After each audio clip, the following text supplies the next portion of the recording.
Buenas tardes, señorías.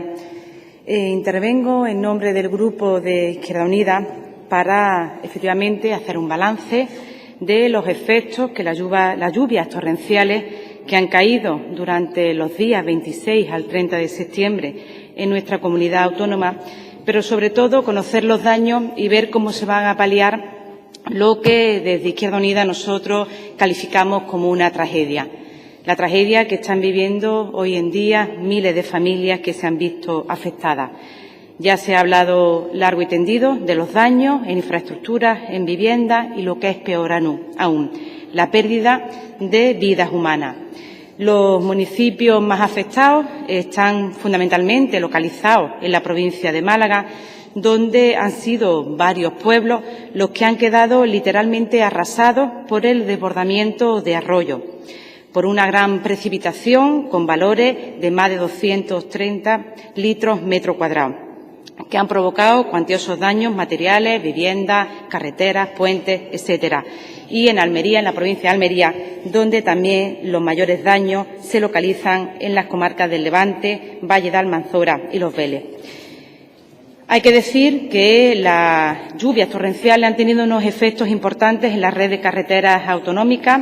En Almería hay una parte de la red de carreteras que aún se mantiene cortada.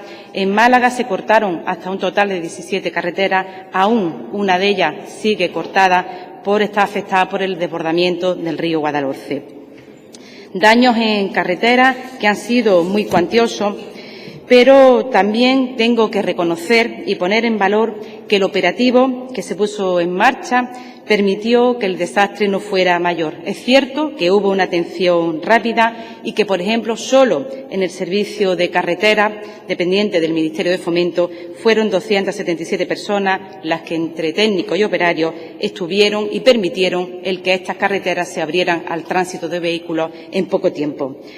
Conocemos una valoración inicial de los daños en infraestructuras viarias, una valoración de actuaciones mínimas que en Almería nos dicen que serían necesarios un total de 10.700.000 euros o que en Málaga superarían los daños los 5 millones de euros. Estamos hablando de que solo para recomponer el viario, las carreteras, son necesarios más de 16 millones de euros. Eso en cuanto a la red viaria. Hablar también de los daños que se han producido en los cascos urbanos. En Almería hay que destacar el municipio de Vera y, sobre todo, la barriada de Pueblo Laguna, que sufrió muchos y numerosos daños. En la provincia de Málaga, municipios como Archidona, donde las zonas de las huertas del río se ha quedado prácticamente intransitable, caminos intransitables, donde además ha habido un fallecido. O, por ejemplo, Álora, también en Málaga, donde además de una señora que ha fallecido, también todo el cultivo de cítricos ha desaparecido, ha sido arrasado. Importantes los daños en Villanueva del Rosario, donde la calle del Arroyo ha sido la más perjudicada, donde está situada en el cauce del río y, por lo tanto, una vez que se desborda, arrastró a vehículos y todo aquello que encontró a su paso. También destacar la población de Villanueva del Trabuco, donde los desperfectos se sitúan prácticamente en todo el casco urbano, con casas afectadas, negocios y más de 100 vehículos destrozados. También ha habido daños en el colegio de esta localidad. Un inciso que creo que es importante. Hay una obra en Villanueva del Trabuco que vienen reivindicando los vecinos, una obra para que se encauce debidamente el río a la entrada al casco urbano, que creo que de haber estado ejecutada se hubiese mitigado el desastre que al final ha dado de sí estas lluvias torrenciales.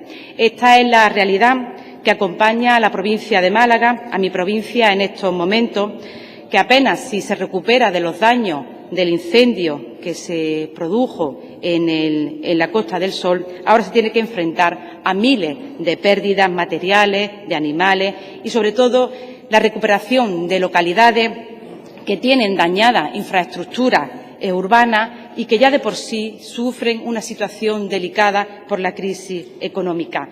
También quiero detenerme en los efectos en la agricultura, en los efectos en los cultivos. Se han visto arrasadas miles de hectáreas de cítricos, de cultivos hortícolas y también son muchas las cabezas de ganado que han resultado muertas.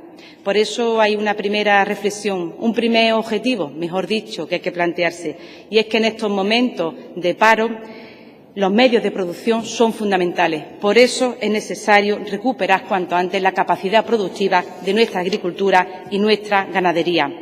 Por eso, desde las organizaciones agrarias y nosotros, desde el Grupo de Izquierda Unida, estamos reclamando el apoyo del Estado, el apoyo de Madrid.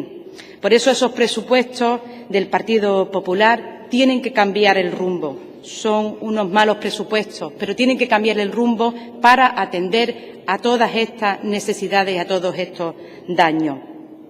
Como decía antes, las lluvias han machacado cultivos, animales, infraestructuras. Algunas infraestructuras son imposibles de recuperar, infraestructuras de regadío, que son muy cuantiosas económicamente. En la provincia de Málaga, en el conjunto de todos los pueblos que se han visto afectados, según nuestras estimaciones, son más de 2.000 hectáreas, fundamentalmente de patatas, espárragos y cítricos. Y muchas explotaciones tienen tal cantidad de piedra las fincas que la tarea de quitarlas supone un coste aún mayor que el valor de la propia tierra. Esa es, como digo, la tragedia a la que se enfrentan los agricultores. Unido a solo, por ejemplo, en la población de Antequera hay constancia de la pérdida de más de 1.800 cabezas de ganado. En Almería la situación no es mucho mejor. Al contrario, hay invernaderos que se han visto totalmente destrozados, caminos intransitables por los arrastres, tuberías destrozadas. Las plantaciones al aire libre, como la lechuga, cítricos o los olivos, también se han visto afectadas.